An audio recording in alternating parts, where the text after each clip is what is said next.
Bismillahirrahmanirrahim. This is a much requested video and a reply to a lot of queries. When students ask me that using punctuations are of some use in your writing or not, and about connectors as well. So in this video, I'm going to talk about the use of some commonly used punctuations and what is the effect of them. And in the later part of the video, I'm going to show you some examples of use of very effective connectors with the correct punctuations they follow. Okay, and I must tell you one thing, when I am dealing with that section, that is really going to be a good achievement for you. So let's start with this video. First, I will talk about the commonly used punctuation. I must tell you that you know that according to the writer, punctuation is a soul of writing. If you are not punctuating your writing, then your writing is soulless. It has no effect, it has no appeal.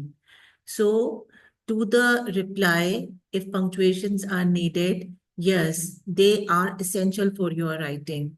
Okay, they will provide a soul and essence to your writing. And while you see these commonly used punctuations, you will notice that they will definitely bring a true spirit to your writing, a readability to your writing. Now, the first and the most important punctuation mark is a full stop, or we call it a period. And we know that it is given at the end of at the end of each sentence. And I have noticed some students, I will not say that all, that they forget putting a full stop or they put a small dash. So this is a wrong practice. A full stop shows that your one sentence is finished. So it has to be placed there. You can look at the examples. The second thing is a comma. So there are a lot of uses of comma, and some uses I will discuss in the later part of this video when I'm going to talk about connectors. But actually, it is used to separate parts of a sentence. While you are giving a list. In the example number one, I bought apples, bananas, and grapes. So here I'm putting commas to separate the list of items I have bought. Now, it is also separating different clauses, different sections of a longer sentence. Like after dinner, we went for a walk. I am going to give you a simple rule.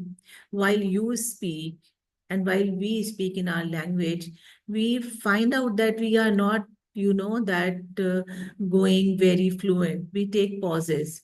So, comma is actually a pause which shows that here the speaker or writer is stopped for a short while to continue his idea little later. That is not a discontinuity of idea.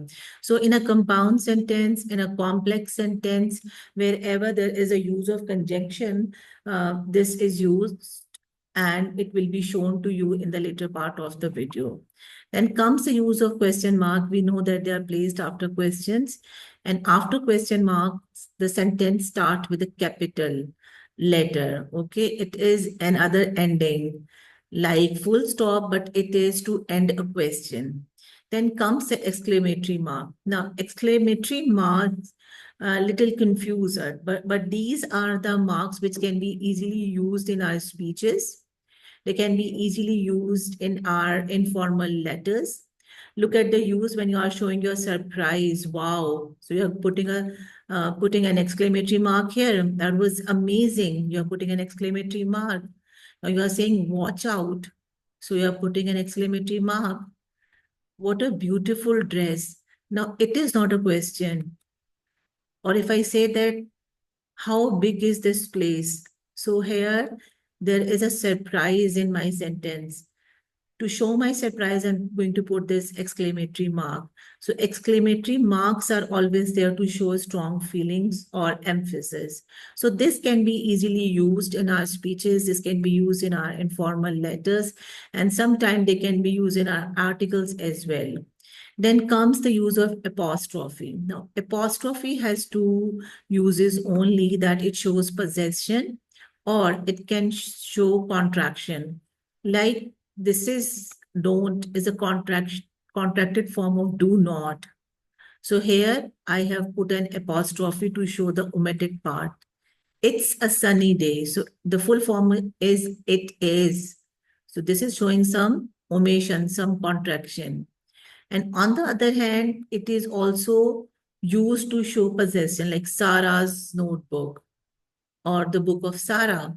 But I have seen some students that they start putting apostrophe with the present as, like he goes, and they put an apostrophe, which is wrong. Or sometimes some students use this apostrophe with the plural. I bought some books.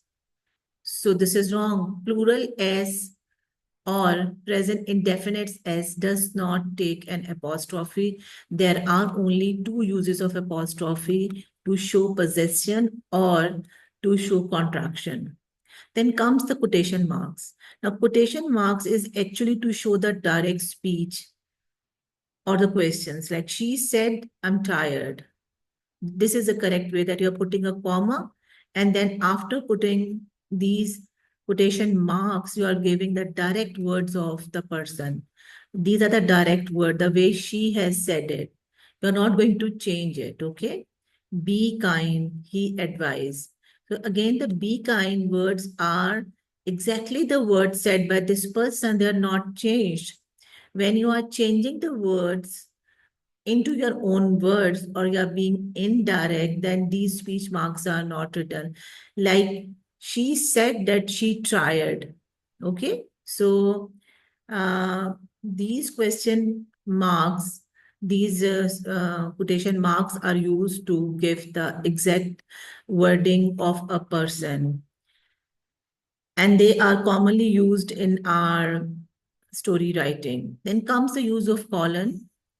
When we talk about colon, these are two doors you can see.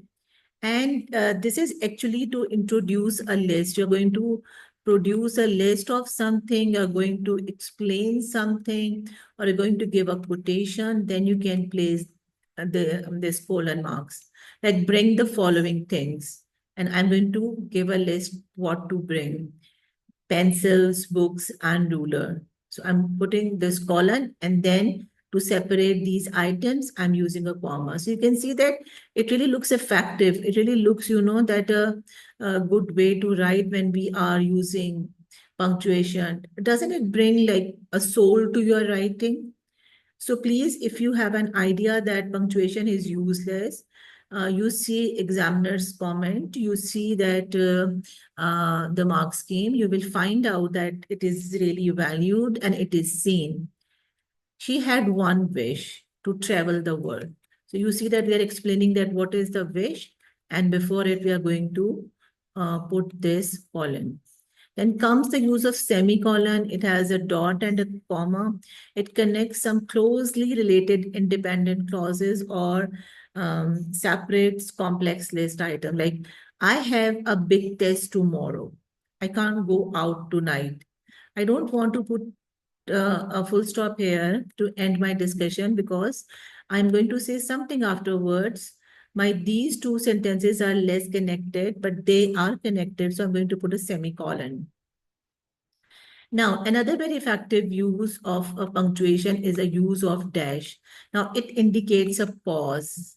It indicates a break. It indicates use of an extra information, like she finally answered after a long pause. So you see that here I have taken a pause, a break in the idea. So I'm going to put this dash. So this can be used in your speech writing. This can be used in your article writing, in your letter writing very effectively. And you can plan to bring these punctuations in your writing, and you must, because they are seen, they are rewarded. He is the one, the only one I trust. So you see that he is the one. Its further explanation is given here, and then another further explanation is given here. So to give some extra information, we're using these dashes. And you can see that it really looks like a grown-up writing with the punctuations. So please now um, uh, be clear about that you have to bring punctuations in your writing. Without punctuation, your writing has no effect at all. Then comes the use of hyphen. We know that we are going to put hyphens in the compound words. So if you're having a habit of writing compound words without a hyphen, so please bring it in your writing, like sister-in-law, well-known, 5 minutes break. So here you must bring the use of hyphen in your writing. Then comes the use of ellipsis. Ellipsis is a very important punctuation which can be easily used in your story writing, in your letters, and in your speeches. So again, it indicates a pause, that you have paused somewhere, you have changed your idea, and it also shows trailing off, that perhaps you are not going to continue that sentence, or it can also show some omitted text, that you are not going to finish your sentence, you're going to stop it right there. Like, I was thinking maybe you could leave. So you see that these two ideas are not connected. They show different thoughts because the writer has paused. So an ellipsis is used here. Well, I'm not sure. The sentence is not finished. This sentence is not finished. This idea is just ended after well, and then there is a break of idea. So these ellipses are used. She opened the letter and gasped. Okay, and nothing has been told that what was in the letter. So it is quite easy. It is quite effective, and a smarter punctuation which you must bring in your writing. To be or not to be, that is the question. Okay, so again you can see that there is a trailing of the idea, and this ellipsis is used. Now, then comes the use of parentheses. Parentheses are these small brackets, and they can enclose some extra information. Okay, we can plan to bring them in your writing. She won the race. And in bracket, I'm telling that despite the injury. This is an extra information which cannot be added in the sentence, so it is provided in this small bracket. He moved to Paris. Now, I am telling that where is Paris, which country? I have written it in bracket in France, right? So you can see that punctuations are not tough to bring in your writing. They are not useless. They are quite effective. And without punctuation, we may not bring an effect in our writing. Now, moving to the next part of the video, I will talk about punctuation for the different types of conjunctions. Now, you forget about different types of conjunction. You just see that these are the conjunctions and we have to punctuate them in this way. There are many sentences. I will not read all. I will simply discuss few. Look at sentence number 6, the use of however in the middle of the sentence. So when however comes in the middle of the sentence, then we put a semicolon before it and a comma afterwards. And you can imagine if this punctuation is not placed, then definitely you will not be heading to the right way. Look at the use of furthermore. Same type of punctuation is used. By the way, they are conjunctive adverbs, and they are punctuated in this way. Now look at the use of nevertheless. Okay, you have put she was tired. An idea is finished here, but I am going to connect this idea. I'm using nevertheless, comma, she finished the project. Okay, so in this part of the video, you can look at the use of very commonly used connectors and how are they punctuated. Okay, look at this, that when you are using just as in the beginning of the sentence, then where the clause ends, there is a comma. Okay, now if you're putting this equally in between the sentence, so it is separated by commas, and it's not difficult at all. If you just go through once, all the sentences, you can easily see the pattern that if some conjunction is coming in the sentence, this can have this type of punctuation, either a semicolon, a comma punctuation, or double comma punctuation. Okay.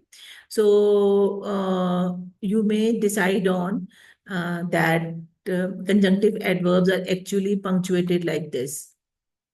Okay. Now, if something is beginning the sentence to summarize, like, or it's a small phrase, then you are going to put a comma to separate it from the rest of the sentence. Okay. Now, when you're using these sequential connectors like first, second, we put a comma here. And if you're using such type of connectors like despite, the rain, which are subordinating conjunctions. So we are going to put a comma where the clause ends. So you can pause this video and you can see it till the end. And this will give you an insight to the use of different connectors. Like you can see the use of to conclude, in summary, as a result, ultimately, the use of thus. They are always, preceded by a comma. But when some conjunction is coming in the middle, like fanboys, so they have a comma before a fanboy, like, or if. So in a go, you can see the use of almost all essential punctuations with their all essential connectors with their punctuation. Now look at the use of correlative conjunctions, which are paired conjunction, neither nor. You can see whether or. Okay, so you just go through all these examples once, and then you can like see that, okay, this is how connectors and their punctuations are used. I hope that you have liked this video, because it is going to enlighten you with the idea that why punctuations are needed. And there is no compromise on the use of connectors, because without connectors, you cannot connect your ideas. There will be no coherence. Okay. It will be writing like a class two student, a class one student. And when you are not using connectors, it's mean that your writing is not having variety of sentences. Please know it.